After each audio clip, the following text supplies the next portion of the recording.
Welcome to the Reality After Show. It is season 46 premiere time, and I'm here with Alex Trias Dan Montchal. Johnny is in New York City with Bryce and Wendell doing a viewing party. I'm sure they are having a blast. New York City, there's a lot of former survivors and a lot of fans. So anytime there's a New York City premiere event, it's always a good time, I'm sure. And but we are here holding it down. And I tell you what, guys, just right off the bat, I personally really dug this premiere for season 46. I was a little bit apprehensive at first because, the cast, some of this new era has been, some people that are like, not athletic, or we had quitters last season, or like Brandon couldn't climb the ladder, and so I was like, oh, how's this going to be? I was pleasantly surprised. I love a lot of people. I think a lot of people are here to play the game of Survivor. I thought it was awesome. What do you guys think? Good Dan, go first. I really enjoyed the premiere. I thought we got to know a lot of the characters, so it isn't like past seasons where we didn't get to see everyone. We spent a lot of time with the three tribes. There's a lot of very likable people here. We're already seeing kind of some of those oddball connections that you wouldn't expect. I thought it was great. I loved it. Yeah, dude. Alex, where are you at? Yeah, love the premiere. I was saying it to you before we got on. I think of the first 6 seasons so far, this is the first premiere, and I think they've gotten better with it over time, especially with 45 and 46. They're really doing a better job of showing the personalities of the players. But I think with this cast in particular, and maybe it's, I think I should come into every season now with very low expectations of these casts, being like, oh, they're just a bunch of nerds or whatever. Because I'm being pleasantly surprised by the premiere of like, oh, like they're very compelling personalities and they're here to be like lethal game players. And like, I'm here for so many of them. And I'm going to be devastated later in the season when we actually have to start losing the ones I like. Oh, I agree. Right off the bat, there are a handful of players that I really, really dig. And the last couple seasons, there wasn't that many people right off the bat that I really kind of connected with. Now, there's not anyone this premiere that I absolutely hate, like I did. What was her name? Emily last season. That's what her name. Or who was it? Yeah. Are you talking about? Yeah. Are you? Yeah. Emily. Yeah. Last season, like, quit. Hannah. They quit right off the bat. Yeah.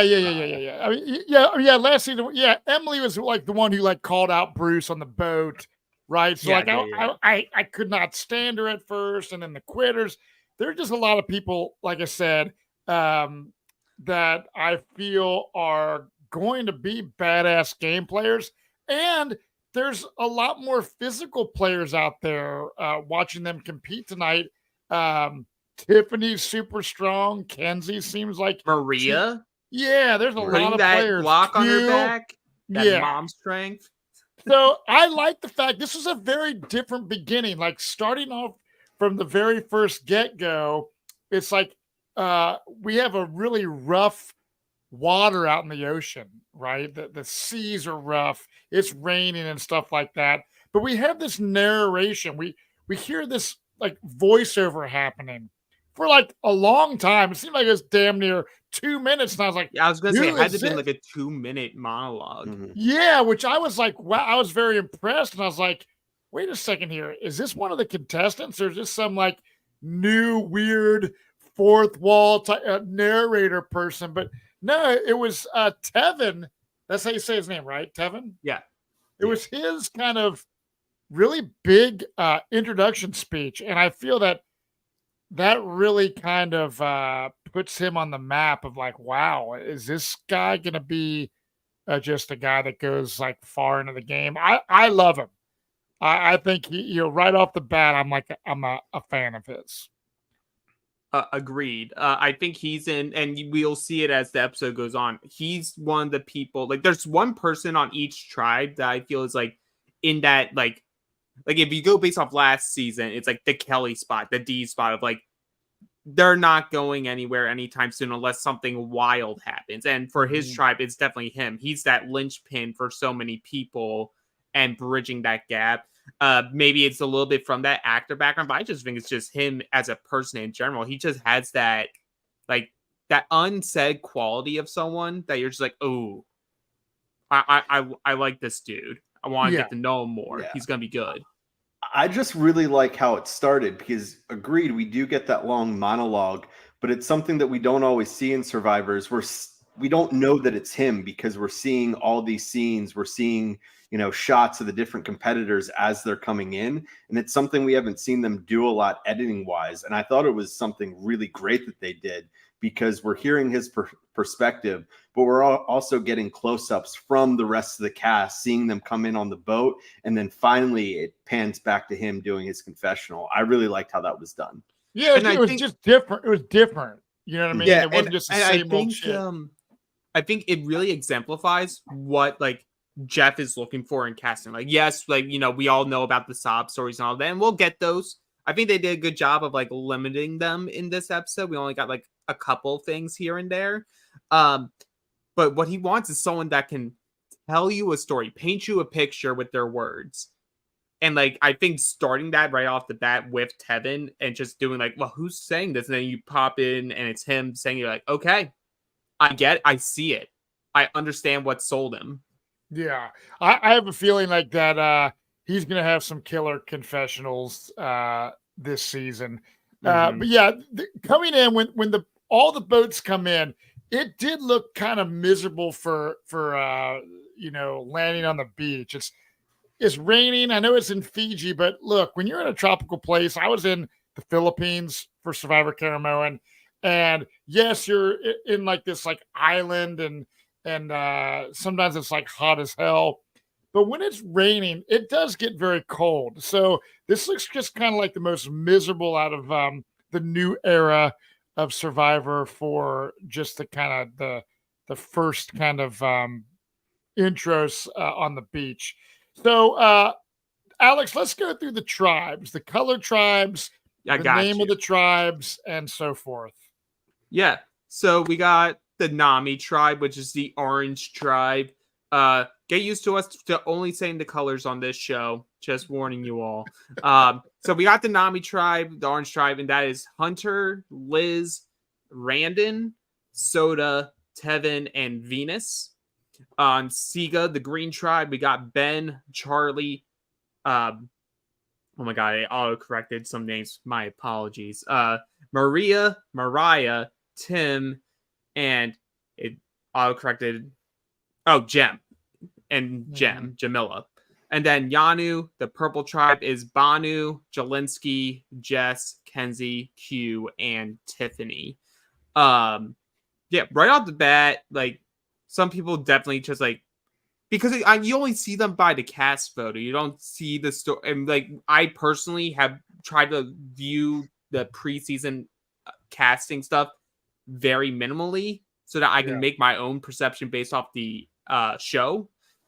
One person that stood out to me was Q, because I had no clue what I was supposed to expect from Q. And as soon as he said, like, I'm a coach's son, I'm an like athlete mindset going in, I'm like, oh, that sort of gives me like a little bit like an old school vibe. The person that came to mind to me a little bit, I don't know if you guys see it, a little bit of Russell Swan. Yeah, I can see that. And I actually love Q as well, because like you, Alex, when we did the cast assessment like a couple weeks ago or whatever, it was just looking at the photo and reading a couple sentences of a bio, right? And we have fun with it, and we make fun of people and give our takes, which were obviously wrong. Wayne Mehmet, said he wanted Jelinski to be his winner pick. Obviously, that's not happening. Did Johnny say Jelinski too? I no, forget. He ended up going with Soda. He switched his pick.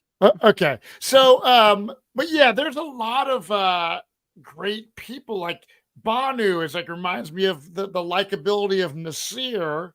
Yeah. But I feel Banu is like a big super fan, has a really cool backstory of just getting his American citizenship, growing up on a dirt floor kind of hut type thing for like 18 years of his life. That's super gnarly. I think he's like built to be in these elements out here on Survivor.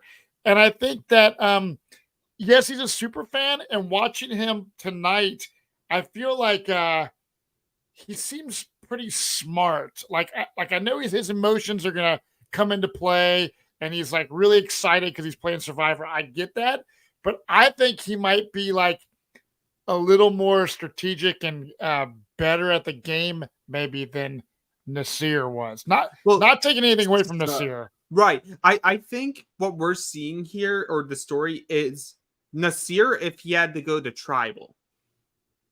Because like Nasir, like just from conversations with him, like we didn't get to see the gamer side of Nasir. Yeah. But he had a mind for it. Like I talked with him this past winter at the makeshift Hearts to Reality event that the Reality Stars held instead, and he had the mind for it. And I think Banu has that potential as well. I am concerned about that, like the more empath side of him that's gonna allow his like emotional value of people to get in the way of the game side of things. Yeah. And the puppy dogness of, oh my God, I'm on Survivor. I'm very curious to see Banu when that starts to dim a little. Yeah. That was my biggest concern with him, is because I see the similarities to Nasir, but he seems more extrovert. Now, I didn't get to speak to a Nasir, so I don't know, but he seems more outgoing. And because he has that giddiness of being the super fan, while in episode 1, it kind of endeared him to his tribe, I just worry that if that doesn't die down and he keeps that up, that could end up being a little bit too much for the rest of his tribe. Yeah, I agree. He gets caught up too much in I'm playing Survivor. Oh my God, look around versus just playing Survivor. And I think that's what a lot of these super fans, because like I was a super fan. I watched every episode. I love Survivor, and I was like, oh my God, I'm at Tribal Council. But that was like just like the first like day. I appreciate it every day waking up, but I'm on Survivor, but I was focused on the game. And I think a lot of these people that are like super, super fans tend to kind of fall into that category that we all see, like Brandon last season that couldn't climb the ladder. He was overwhelmed. You can't be overwhelmed by the fandom when you play the game. Well, with that super fan, they have Johnny's favorite thing is they have the checklist. And I think that's the biggest thing is you can't go through them. I want to do this, this, this, and this on Survivor. Is you kind of just have to let it come to you. Yes. Well, I think its bigger issue is that Jelinski was out here trying to steal his nickname that the Australian survivors give him of legend. Oh, dude, come on. Yeah. So when you're on episode 1 calling yourself a self-proclaimed legend, I mean, unless you're like joking, like if I saw some guy that was a total doofus, like let's say the guy with the overalls was like, dude, I'm a legend. I would be like, that's pretty funny. Like, no, you're not. But like Jelinski like truly believed like he was like legendary status, when to me he's like one of the worst players. Like everything he did on tonight's episode was stupid. He's in conversation. He's in conversation with Zane Knight. There we go. I was about to say, Dan, you beat me to the punch. It gave me so much Zane Knight energy, which I respected. Like part of me was rolling my eyes with him constantly talking about being a legend, or this move, which is a move that anyone can do, is a legend status move. But I appreciated it because that's like someone. We need characters. We need characters on the show. And you can't say that we had a boring first boot. And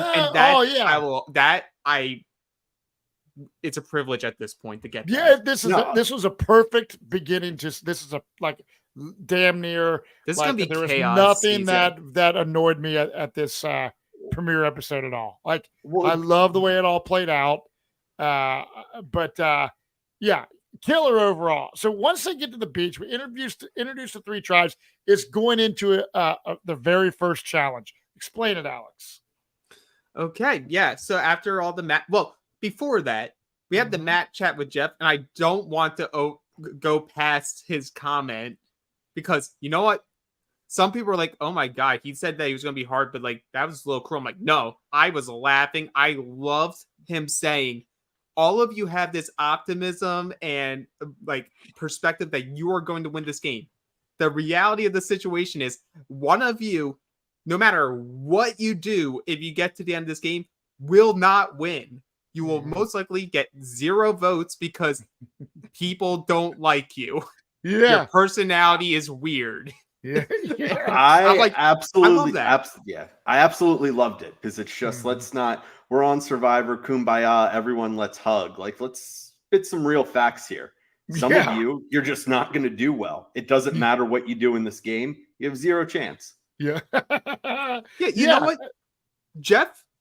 Great job in the premiere. You did a great job in the premiere. Loved his commentary. I'm going to give him his flowers. We put his feet to the fire when we need to. I will give him praise when he deserves it. I liked his approach in this episode.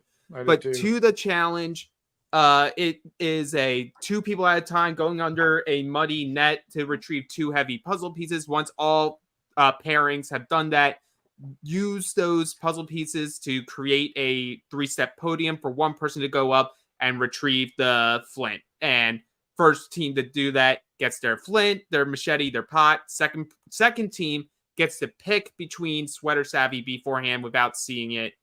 Last place team gets it, whatever's left over. And I will say I like that they keep trying to adjust and find what works for this setup. If Sweat and Savvy is something that's going to stay in this game, which for now is what it is, I like that they're like trying to mess with it to see what different ways can we approach this so that players don't know what to expect with it, and making last place have like no say in the matter. Love it.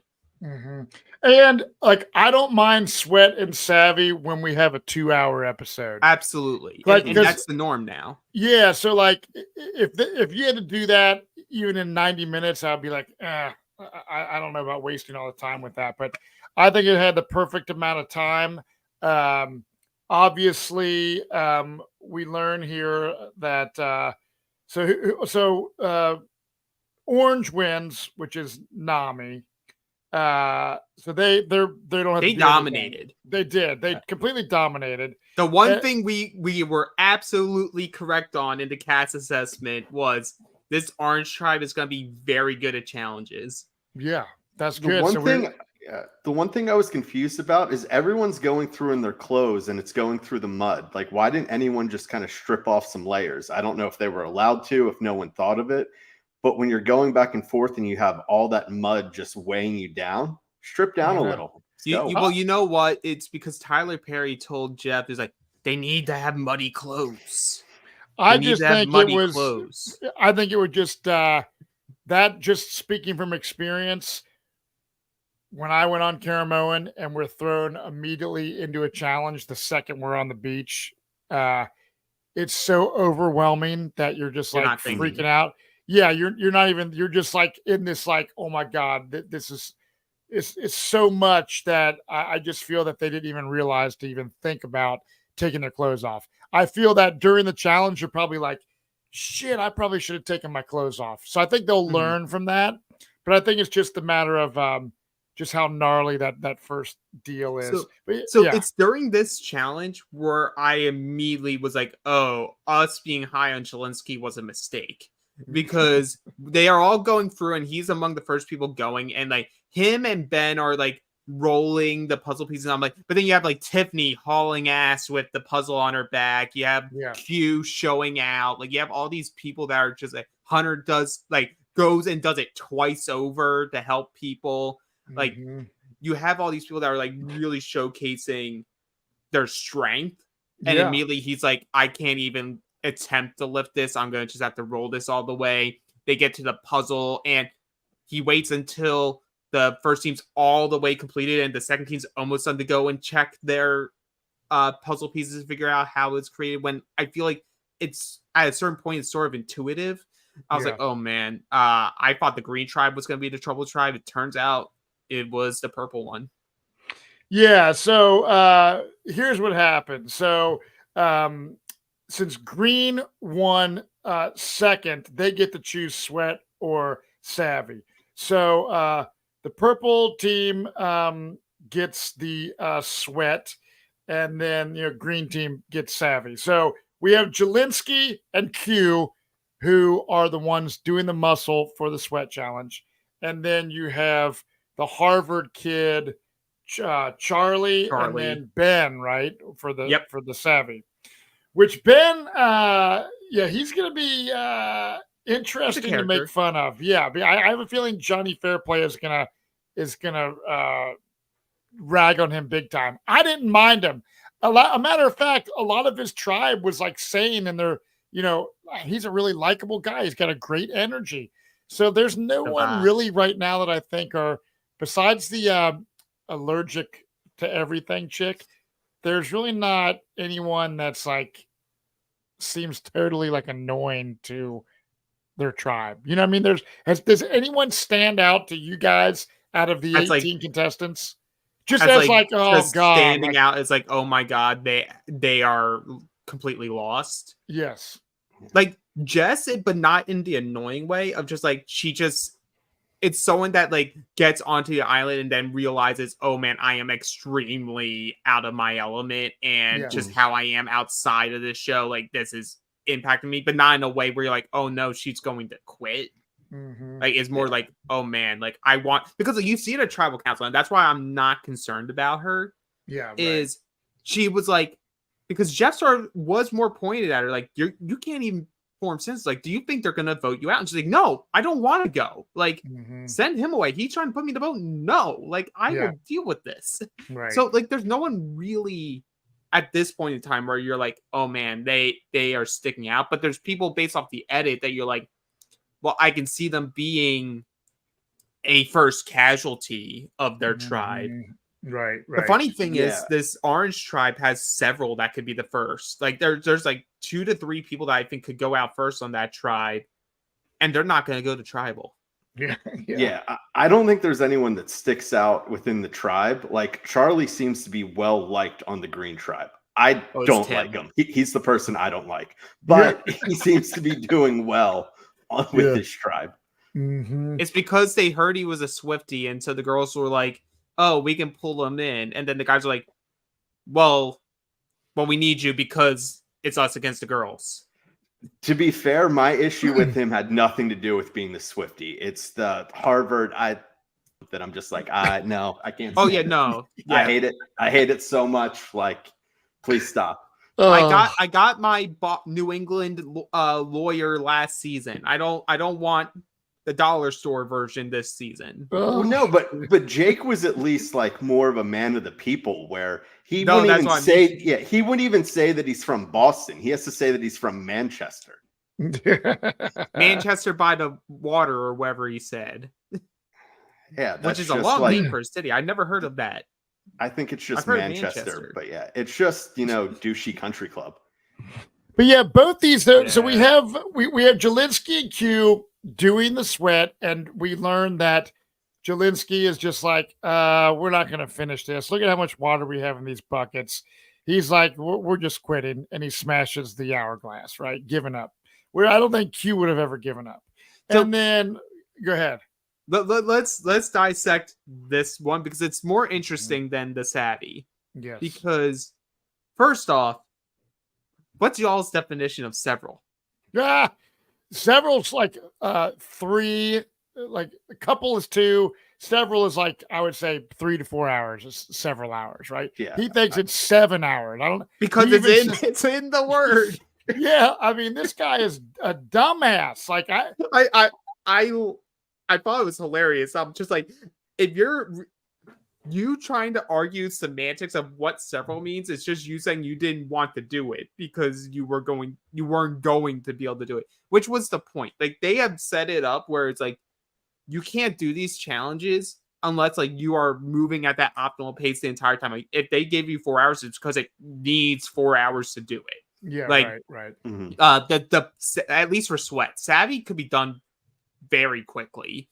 But with sweat, I'm like, it's showing Jelinski now. It's like, he wasn't great in the opening challenge. You put him in this task with someone who is like, as you're going through this, he has to like, Q is doing the coach motivation of like, or track coach, not coach survivor, of like, when you think you give up, you can keep going, like all that type of like motivational stuff. Like you haven't even hit your worst yet. You can keep going.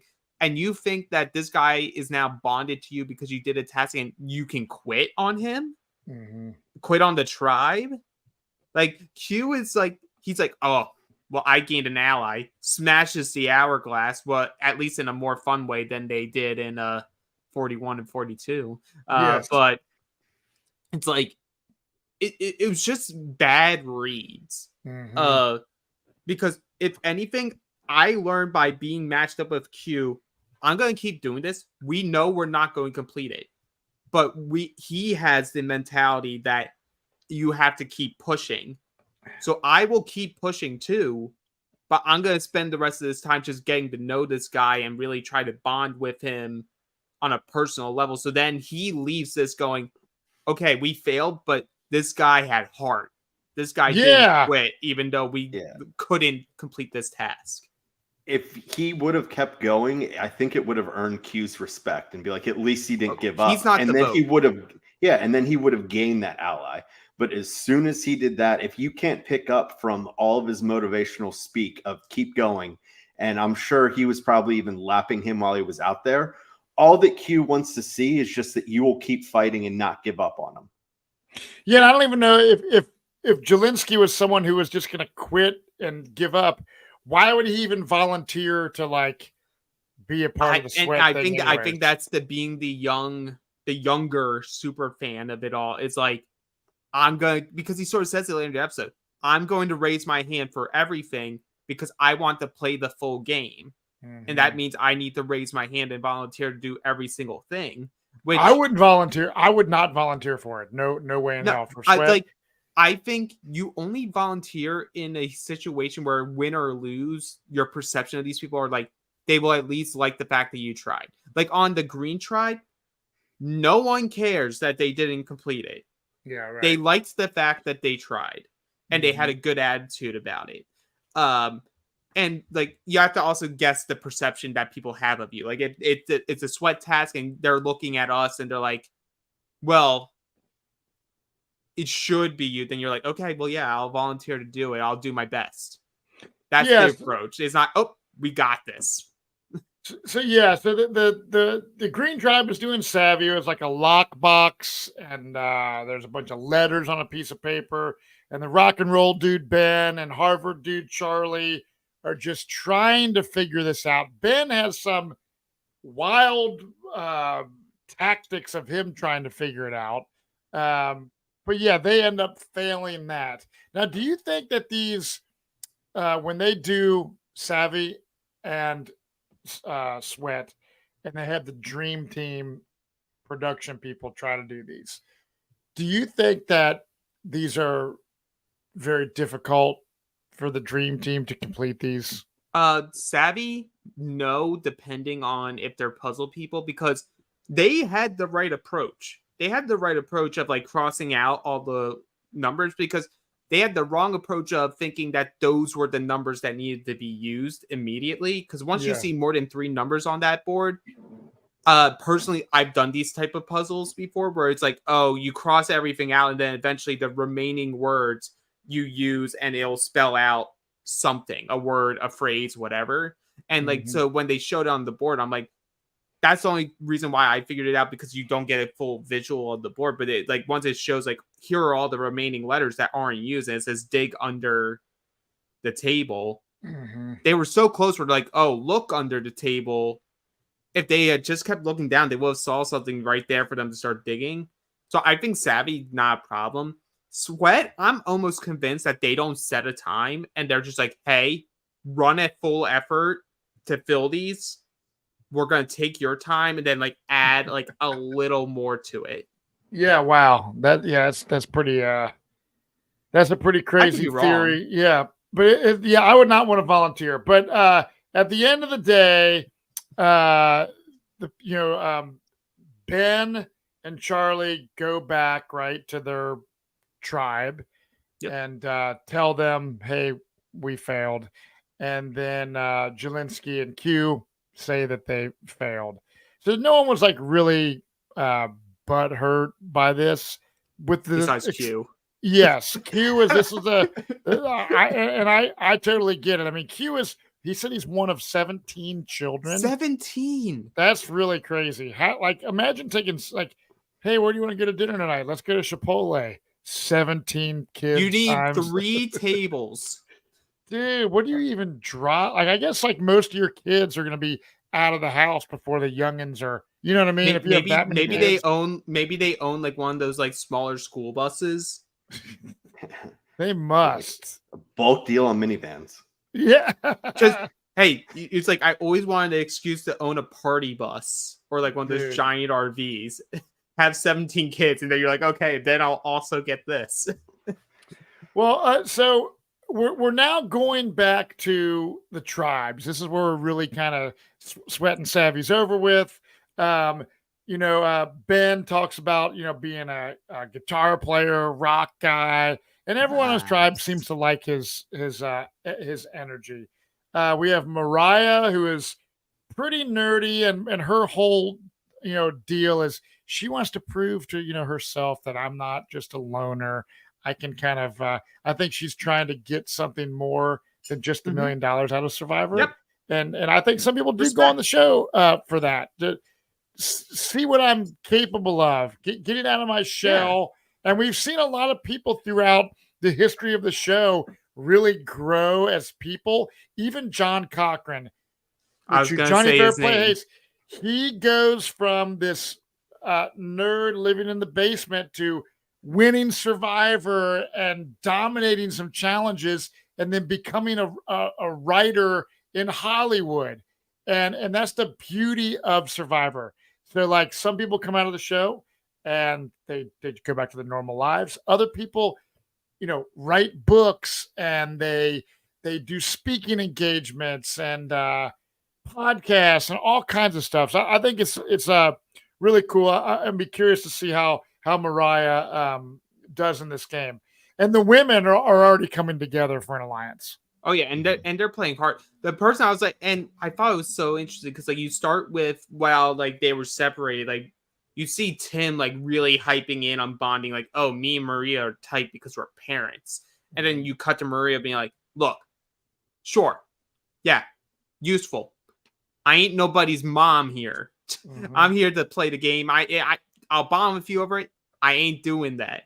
And so I'm curious. She seems to be in that swing position of people see her as dangerous, but she seems to be pretty good on both sides. Like I like Maria. Yeah. I think she was a big surprise for me because at first I was worried just based off the initial like first 20 so minutes. I was like, is she gonna be like one of the people that gets like a confessional? We don't get to see anything from her, but she's here to mob boss in this game. Yeah. And is Tim the one that his favorite player was Shamar that I was shitting on? Yeah, he was joking when he said Shamar because he talks about in his interview that he had like an eye condition growing up, and then the next question was, who do you want to play like? And he's like, Shamar.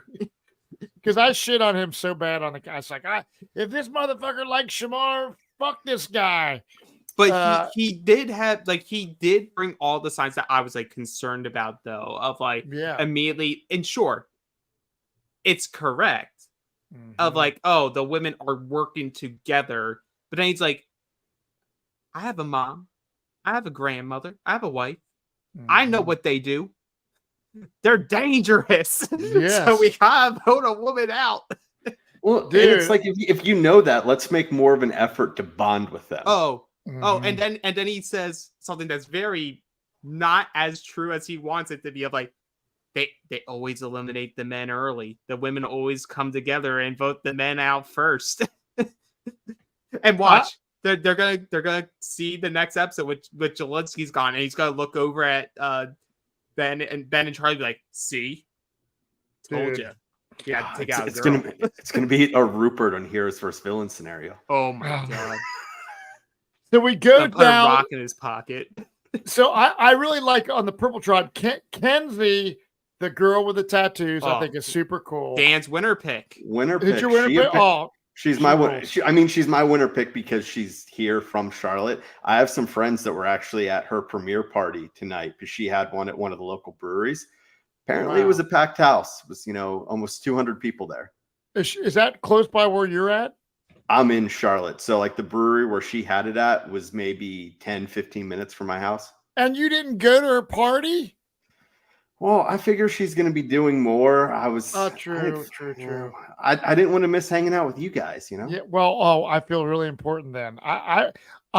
Sorry to bust your bubble, but if her party was 10 minutes from my house, I would be like, guys, we got to push the podcast back for like an hour because I'm going.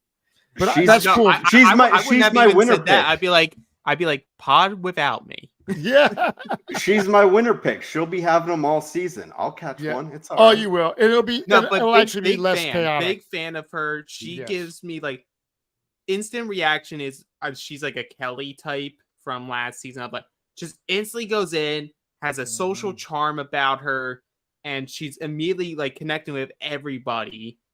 And I'm like, okay, work it. Like, you got this. Like, I'm so interested by this. And I'm like, I see her, Q, and Tiffany not lasting all the way, but I think that's a good setup for this stage of the game. Yeah, Tiffany she's a badass. She's muscular. Love her. She's like just confident and badass and willing to freaking just play this game. And that's what I love about her. It's like, and other people in the whole show so far, I'm seeing people that want to play this game, except we see Jess, who doesn't really want to talk strategy. I think she's, like you said, out of her element. So I'm not really thinking that she's going to do much. But Kenzie, Tiff, Q, I'm all about it. I think that'll be a tight three. That at least I'd be shocked if we lost any one of those three prior to the merge. Barring a tribe swap or something like that. Well, and I will say there was a bit of a spoiler that. An accidental spoiler by CBS of a hype video, and it showed someone with a different colored buff. It did? Yeah, so I always believed that there was going to be a swap this season. As soon as they put one on 45, I think it was like one of those moments of like, Jeff understands somewhat. Like, you're not going to be able to get all the changes, but he's slowly bringing some stuff back, and I think the swap is something that's going to stay for a bit. Well, let's go to the tribe where Soda starts singing and everyone starts doing this group singing, having a great time, except for Hunter McKnight, who also used to be like a camp counselor at one point in his life. And he said, the one thing I hated about camps is the freaking singing. So he's not a fan. Relatable. I also was a camp counselor in my teen years. Yeah. There was a reason why and he was probably like me. I was the athletics counselor. Mm-hmm. I did the sports. When there was singing, you would have found me sleeping in the athletics shed. Yeah. Yeah, I mean, it makes sense because it makes sense because some people don't like it, but it was a little surprising. Teacher used to be a counselor from the South. Like, that's where you think that's perfect to have all those songs. Mm-hmm. But what I like is that he doesn't take that as like a negative to Soda. Because like, he likes Soda, he likes Tevin, like he likes these bigger personalities. He's just like, look, and I love that he's able to communicate it. He's like, I'm more introverted. Mm-hmm. You're very extroverted. Keep me in the game. Teach me how to sing. Yeah. And we see him and Tevin talking. They're part of this like Andy Griffith alliance, and they kind of edit some little black and white footage. That was fun. Yeah, that was fun. So Tevin is talking with Soda about Hunter and just about kind of working together. And man, I'm just already a big fan of Tevin. I love Soda too. They're just. The more I talk about these players, there's definitely like a good group here. Can we talk about how confident and how almost effortless Soda got fired? Yeah, I know. Oh yeah, Like I was like, there's only two things that are going to happen here. They're showing her epically fail at making fire, or she's going to like just go 1, 2, Like she's critiquing the other person. It's like, hey, stop it. Don't do that. If you don't do that, we'll get fired. Yeah, she's a badass. And the thing is like, this is what the beauty of like, if you're on your couch watching Survivor, we went through a period of time where there was nothing but like super built actors, like the women were all like bikini models and the guys were all chiseled and stuff like that. We are getting like, although a lot of people like kind of said this cast is really nerdy, I don't really consider a lot of these people nerds, to be honest with you. Now that I've seen them, there's a lot of physical people, but what I'm saying is like with Soda, she's not your typical build of a Survivor player. You would be like, she ain't gonna do shit in a challenge. She won't be able to make fire. That's what your normal just person would probably think. And I tell you what, she made fire with the best of them. I put her up with anyone in a fire making challenge if it comes to it. And just in the challenges, I think she's going to do well. Johnny, I know, has kind of met her before and said that Soda freaking rules. So, highly impressed by Soda. Personality is awesome. Again, here to play the game, and I think she's going to do well. I think she's going to make merge easy. So we talk about Charlie now, the Swiftie from a small town where there wasn't much diversity. He's the, Harvard kid, and he's really wanting to kind of learn some stuff about life here. So, because that's one thing is I love the diversity of this cast. We have Banu and we have Maria has a backstory, and just several others that we have some Canadians on the show. So I think it's a killer group. What I like is also that besides the diversity in terms of race, like especially in some of the past seasons, it felt like so many people were like, you're either in California, Florida, New England area, and then the one odd state. But in this season, it feels like we have more groupings of stuff. Like we have a couple people that are more down south. We have a couple New Englanders, a couple Floridas, some like it's a little more spread out, which I like because now I think that's part of why I think Hunter and Tevin like started getting along. I think like Hunter and Q would have a lot of similarities from where they grew up. Like you have these things now that are more connecting. But yeah, it's like what you said, Matt. It's like that's the one like really good thing, or one of the really good things about the diversity program for Survivor is you allow these people now to get out of their bubbles. Because like a lot of us are in that situation where it's like I grew up in the suburbs. Like you're gonna see a lot more people that look like you than not like you. So being in this situation now, it's like going to college. It's like suddenly you get that. Oh wow, there's so many people with these different walks of life. The one thing I will say as we're sitting here talking about though, that I do think the cast is lacking, and that's some like rednecky type people. Like we don't have like a Big Tom, a Ralph, just like some Southern, like a Roger Bingham. We don't have any kind of like Southern hillbilly tobacco chewing kind of person. You know what I mean? Like I feel that I feel that it would be kind of cool to have like at least like one player like that, because there's always typically like just kind of who was that one guy, not Gravedigger James, but there was like another guy named James. I forget what season it was, but just the Plow. I think it was Palau. Yeah, you know who I'm talking about. Yeah. But so all right, where are we at here on this? Okay, so we learned that this Liz girl is allergic to everything. Because everyone's eating coconuts on the beach, and she can't eat anything. So how is she going to survive in the game of Survivor? Charlie, skipping back to his tribe, back to Charlie, the Harvard guy. he's on the Girls Alliance. What do they call it? Charlie's Angels. Charlie's Angels. Yeah. But he's in the middle, lucky for him, he got pulled into that Girls Alliance. However, he could go to the guys and be like, look, girls are trying to do this alliance. Let's get one of them out, But I have a feeling that Charlie's young and naive and might kind of stick with the Girls Alliance. Who knows? I think so too. And then, but Tim notices the Women's Alliance and just kind of knows that, like, look, when the women get together, that could be a dangerous thing. So Tim's at least kind of smart in the fact that he's noticing that. Yeah.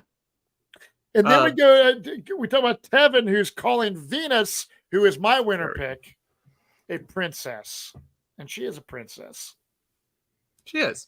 And I love the fact that she thinks that because she was called a princess, that automatically means that she's on the bottom and she needs to find an idol right now. Yeah. Yeah. But I love that. I love that she's just like, her instant reaction is like, oh, well, I need to start scrambling and like play the game super hard. Yeah. I mean, do you like her? I like I don't her. think she's a winner. I love the character of her. I do too. Because she's just like, she knows what she's about. She's doing her stuff. She gets caught by someone and she's like, how dare he be mad, or how dare he call me out correctly? Yeah, she's good. You can see where she's coming from, because if she doesn't want to be perceived as a princess, she's immediately called out for that. That's where she does go and scramble. But I do think as you see the episode goes on, you do see her start to make some of these vibes and connect. So I think it was a little bit of an overreaction, but she was smart enough to do a correction to that overreaction. And I don't think she's in a bad spot. Mm-hmm. Yeah, I like her. She's out looking for idols. Brandon thinks Venus is dangerous. He ends up telling Soda that Venus is dangerous, but Soda then is like, you know what, I'm gonna tell Venus. So Randon is really the one that's like kind of in trouble here, because the girls. I liked Soda's reaction to this. Yeah, because you're basing off not like calling someone out for looking for an idol. Like, everyone's looking for an idol. Yeah. But like you're doing that and also throwing the trope of calling someone the next Parvati. Mm-hmm. I'm like, if I'm Soda, I'm thinking the same thing. I'm like, well, when is he gonna do that to me? Yeah. We get rid of Venus and he's gonna be like, Soda, she's the next Suri. We gotta get her out. Mm-hmm. Like that's what's gonna happen. So and you already have Hunter. Tevin's no slouch to the challenges. Why do I need Randon? Mm-hmm. I was almost worried because of how quickly Soda did make that jump of just being like, ooh, I don't like that, which I thought was a good read on her part. It makes me wonder, has Randon been doing that before? Like, was this the second or third time that he's kind of come up to her and made a comment like that? Where if you're throwing one person's name out right away, all right, like, it's not that big of a deal. Most people keep their cards close to their chest. But if this is the second time that he's come up to Soda and done something like that, I think that's more where like the alarm bells went off in her head, being like, I don't like the vibe that he's throwing out there and the direction he's trying to take this. Mm-hmm. But so I think that gets us to the boats. Yeah, so the boats come in and everyone's like, oh, it's the boats. And this is where they get to go on like this little quest or whatever. And what they do is of course, Jelinsky says, I volunteer for the second time this episode. He wants to go. It goes much better. Yeah, and then Tevin goes and Maria goes. So they all go to this like sandbar deal, and it's a card game. And so someone can get the torch card, someone can get the like the parchment or whatever. Yeah, the vote card and the skull card. Yeah, so if you have the torch, then you'll be a better explaining it. Alex. Yeah, I got you. Okay, so you get the torch card. You have to proclaim you have the torch card. Both the other two people have to convince the person with the torch card that they have the vote card. If you actually have the vote card and that person picks you, you and that person get an extra vote. The person with the skull loses their vote. Mm-hmm. If the person with the skull convinced the person with the torch to pick them, they would leave with an extra vote and the other two would lose a vote. And we were deprived of having Tevin get the skull. Because I'm going to tell you, Tevin would have had the same exact reaction as he did here, and he would have gotten his extra vote, and both of them would have lost the vote. Yeah, I go ahead. I'll say, I get that Jelinski's from Vegas and I see what he's trying to do, but someone from Vegas, all about card games and gambling or whatever, I've never seen someone fold that quick. Well, yeah, he had the fold, because if you are starting your campaign of why you are telling the truth and you're just like, for the it was all over his face. He's just smiling instantly. It's like, I get that. I'm similar. I don't have a poker face, which is why when I'm doing something involving gambling, I am always smiling so that you can't get my tell.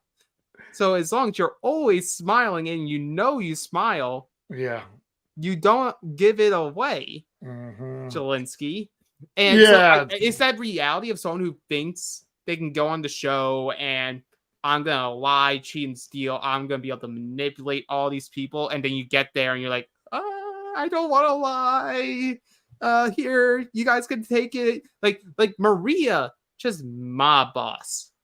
And yeah, she was a killer out of him. I just loved that she knew the pain point, and she goes into Jelinski, who's this young kid, like she's a grown-ass woman, and she just goes, look, I could pick you, but if you are lying to me, I have no choice but to go back to my tribe, and Tevin's going to go back to his tribe, and we're going to just tell them how much you deceived. On our first impression of you, you deceived us, and now you're going to have 12 people that will be looking at you. Yeah, I mean, he folded quickly, and he's like admits, I'm an honest guy, and I just say this is just kicking himself in the ass again, like right away. I mean, I'm just like, everything this guy does is just dumb. Like, you are not a legend, dude. If you're going to fold like a wet blanket, don't go back and tell the rest of your tribe that that's what you did either. Like, just mistake after mistake. Yeah, because that's what happens. So they go back to the tribe, and Jelinski tells them word for word every single thing that happened, and everyone is pissed because they're like, I love the reactions. Yeah, you just gave them extra votes that could screw up our game. They're the enemy, and you just gave both of them that? Like, you are an idiot. So, like, it just reason after reason of just putting a target on Jelinski's back throughout this episode. And then the other Maria comes and tells the tribe about the deal. So people are kind of being forthcoming on this stuff, but yeah, Jelinski's dumb. Tim's not happy about it. Tim's like, God, we were supposed to have this perfect 3-3 to take out Maria, but now Maria has this extra vote. The men are doomed on this tribe. And I'm like, good. Because the women are giving right now. Like Jem didn't get a big push in this edit, but like you could tell from what we did get that she has a very good head on her shoulders and is like aware of what's happening. So I'm feeling good about her. Less good about Mariah. I'm feeling better about Maria than I did coming into the episode. Yeah, me too. So it's funny. We learned, Jess hasn't slept at all. She's getting delirious. It would suck to be sleep deprived. That would be bad. Banu is always looking for idols. He's just like walking around looking for firewood, but he's like trying to be all stealth. But everyone's looking. Let's be honest. But Tiffany, she ends up finding a beware advantage, and she's like, "Look, of course I'm going to pick up that beware advantage. I'm here to play the game." So she digs up this box thing, and basically she cannot cast a vote until she finds, the idol ultimately, but that requires to lose a challenge, and then you get a clue for some key and so forth. So, but I love that Tiffany's going for it. She's one of my favorite players right now. What a fun person. And I love it. Like, so she finds it with Kenzie, who obviously like they're tight. So not a big deal. And then Kenzie, but like, I would have been a little hesitant at first when Kenzie's like, well, you should tell our alliance because there's an alliance of them, Jelinski and Q. And she's like, you know what? Fine. It is a beware advantage. Everyone knows what it is at this point. Yeah. They tell Q, and immediately I love that the first thing Tiffany says after they finish talking, like, do not tell Jelinski a damn thing. And Q goes, fuck no. Why would I tell him? Yeah, right. Yeah. But yeah, I love this. And I think this leads us right into the challenge. So, Jeff's kind of like, hey, what's going on? And people are kind of like laughing off the losing the Sav. Charlie and Ben are kind of laughing off losing that. And then Jelinski starts talking about how long the sweat was going to take. And this is where he says several hours is like 7 hours.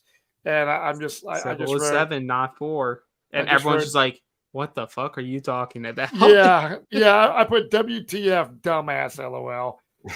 Yeah, it's idiotic. But this challenge is cool. And the reason I like this challenge is because I have never seen a 500-pound, 15-foot long gecko in American Survivor before. So I think it's like just something new and fresh.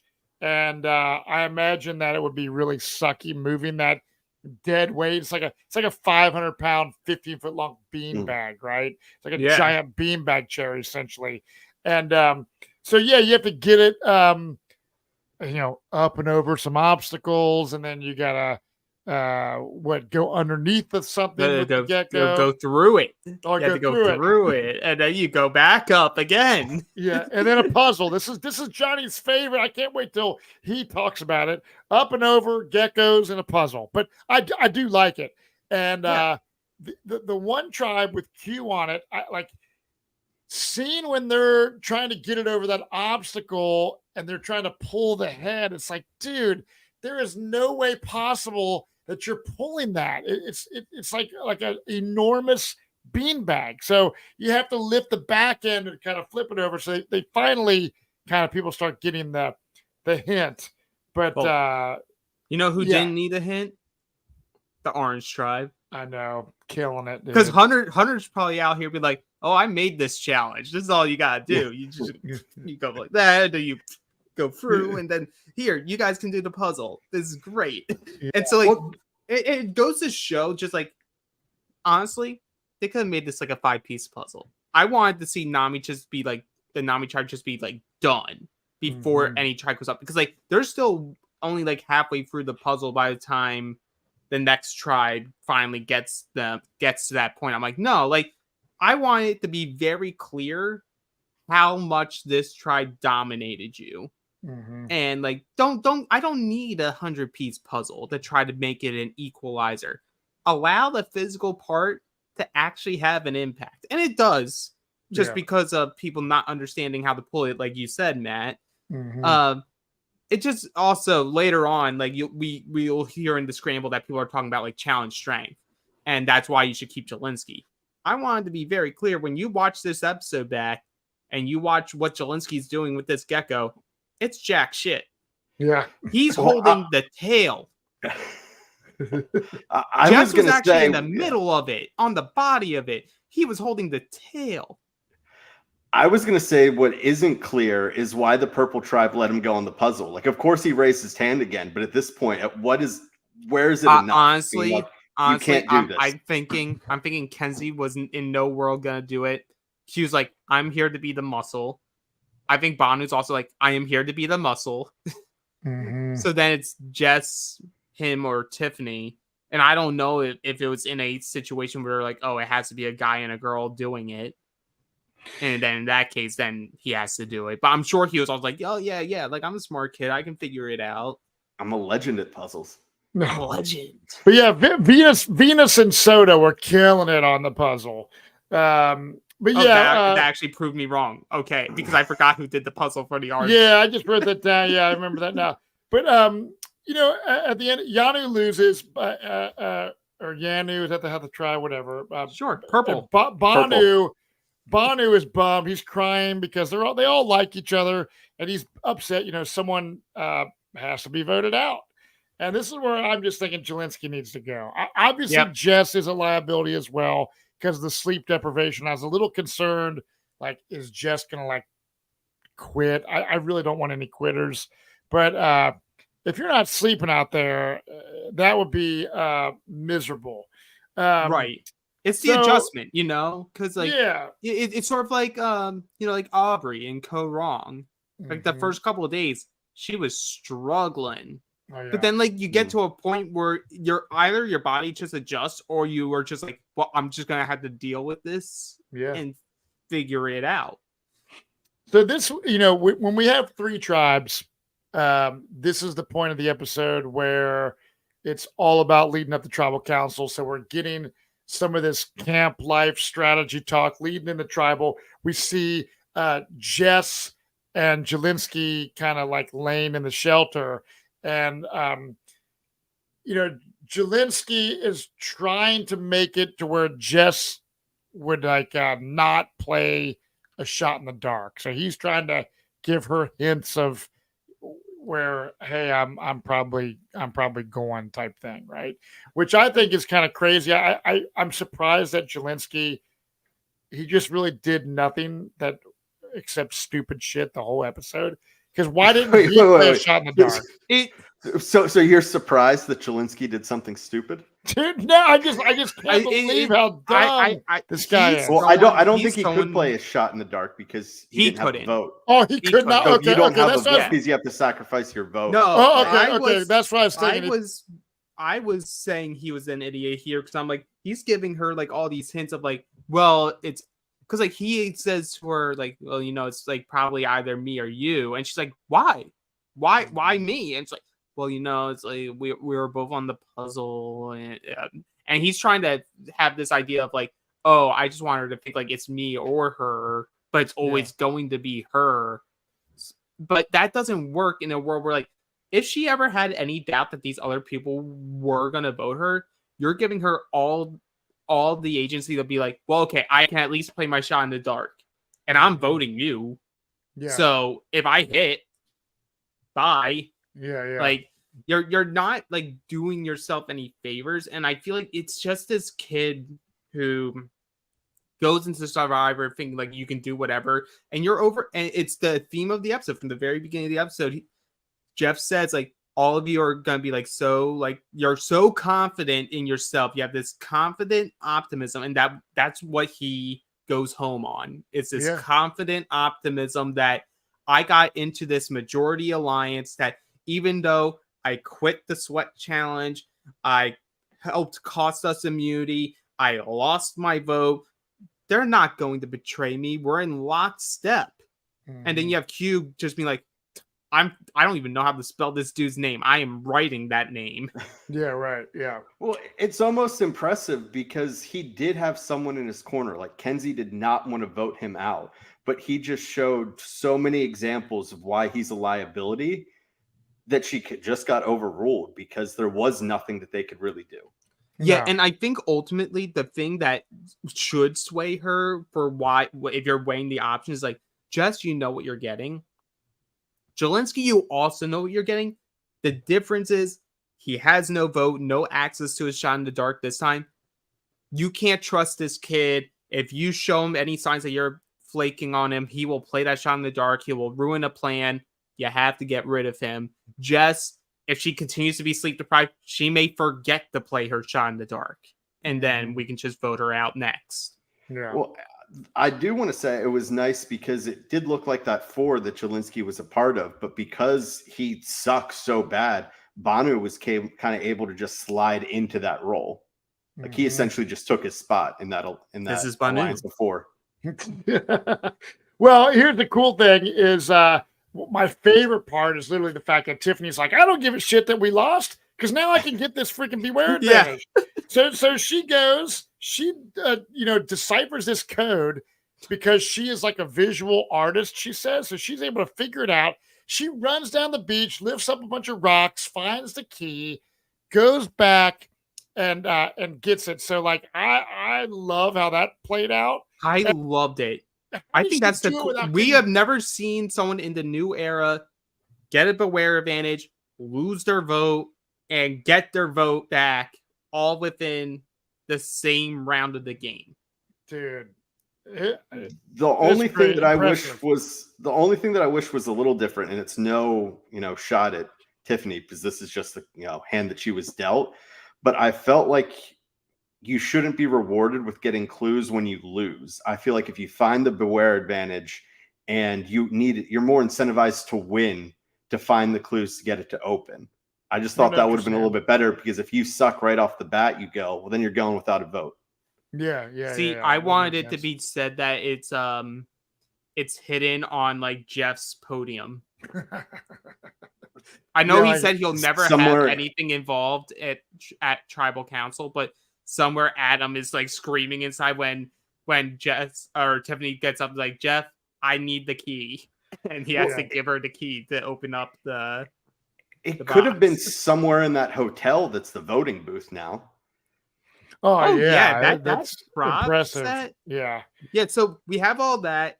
She gets her idol, and then like the back and forth is: are we voting Jess because of tried strength, or are we voting Jelinski because in Q's word, he's a quitter, he is a quitter, and he always will be a quitter, and that's not who I work with. I need soldiers. And this leads which is why, once again, Russell Swan energy. Yeah.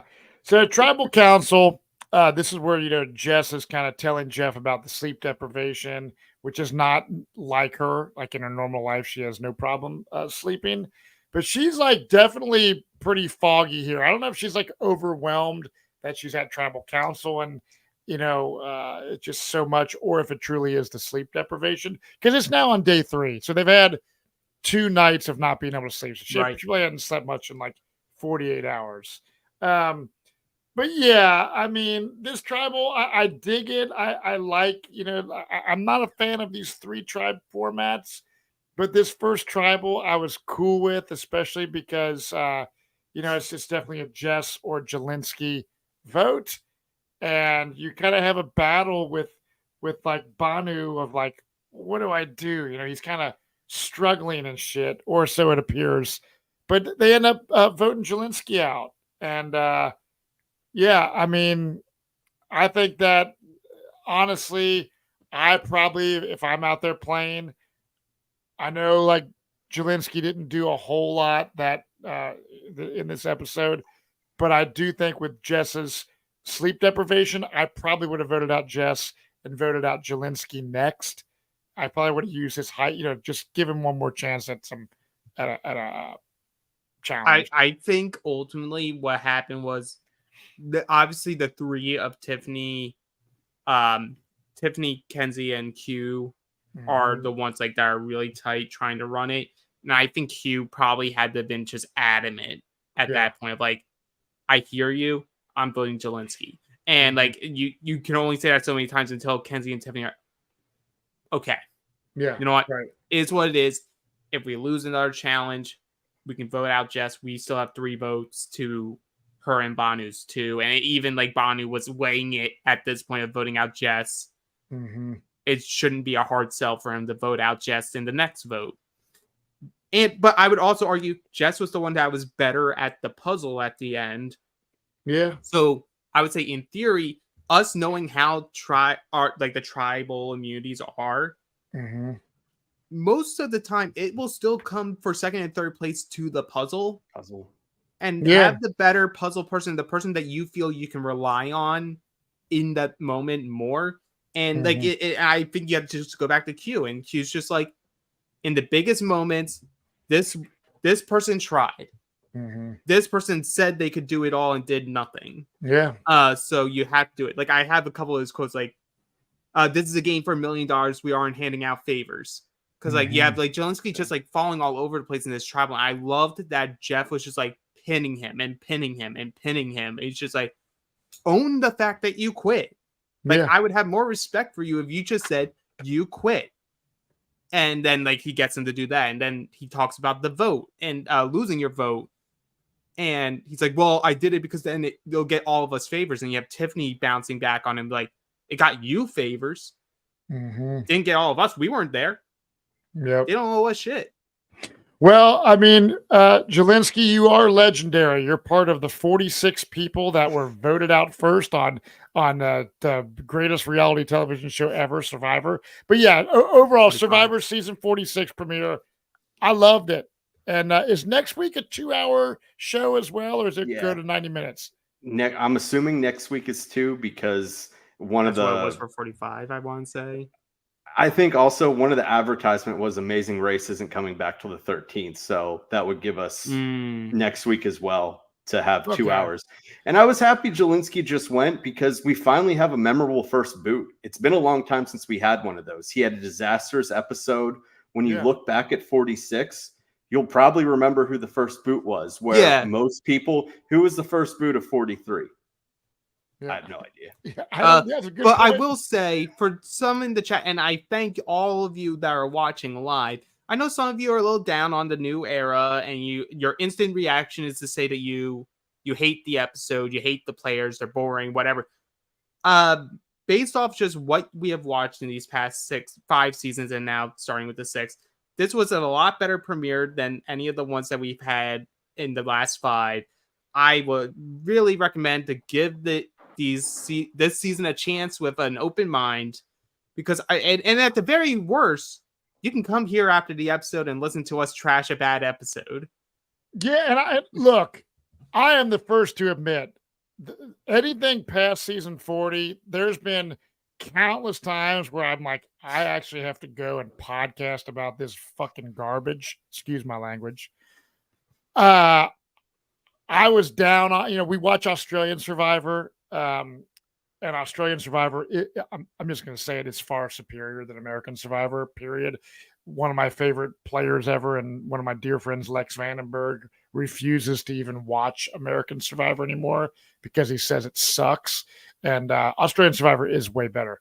So I was like, oh God, is 46 going to suck? I really liked it. So those out there, I'm being optimistic, and I'm truly telling you that I loved the episode. I even asked my wife, like, what'd you think of the episode? She's like, I thought it was cool. She's like, I learned a lot about people that I learned more about people and got to know people this episode than I do on a lot of seasons of American Survivor on the first episode. So I think they did a good job. 2 hours. I didn't feel like it was too long. I wasn't like looking at my phone like, oh, come on, this is dragging on. I felt like people were playing the game. I didn't feel like there's any political agenda stuff being tossed in the mix like that's happened on some of the new era seasons. So just let them play the game. Let them play the game. Yeah, I'm excited. We have a lot of setup from this first episode for all 3 tribes to see what happens when they eventually have to go to tribal, or even if they swap. We have a lot of storylines being threaded very early on. And for now, obviously, I ain't pitching this being like, oh my God, this is the greatest season ever. No. But it's a good start. Yeah, good start. I was entertained. And if you like what we do, all of us here, we're all part of different podcasts on the Reality After Show Network, The Challenge and Trader stuff. And then we also do a Q&A each and every week on our Patreon page. So go to realitypatron.com. And it's a cool community. That's how we met Dan, Alex, and a lot of people. And if you like it, it's the best way to support the podcast. And if you try it for a month and you don't like it, then cancel. But that's the best way to support us. I need to buy records, so give us let give us Matt and his kids buy records. Yeah, that's right. Go ahead. I was going to say, and Matt, you brought up Australian Survivor. Johnny and I have been covering the season that's airing right now. Yesterday, we put out the coverage for this current week, and I would keep an eye out on the podcast feed and YouTube channel this weekend. I think we're going to have another interview from one of the boots this week. No spoilers, but I believe we'll have that set up as well. So keep an eye out for that. Yeah, and I believe Johnny will be here next week. I don't know is there anything to plug for his viewing parties coming up, or do we not even know the dates? So if you go to survivortix.com, that's survivortix.com. Right now, he has tickets up for, I believe it's for March 27th, which is in LA. It's at Jax's Bar, him and King George. I believe Charlotte's also up there as well for May 1st. And then pretty much from the March 27th on through the rest of the season, it'll be a tour of him and King George going to different dates. So keep an eye out for that. Go to survivortix.com. I'm sure there'll be a show somewhere in your area that you'll be able to see. They're going on a 7-week tour. Yeah, and Johnny Fairplay will be back here next week with us doing coverage of episode 2. So stay along for the ride. We love your support. This is fun. We love Survivor, and hoping that 46 is a pleasant surprise and is going to continue to be a good season. So everyone, we love you. Dan, Alex, have a great night. Cheers, everyone, and we'll see you next time.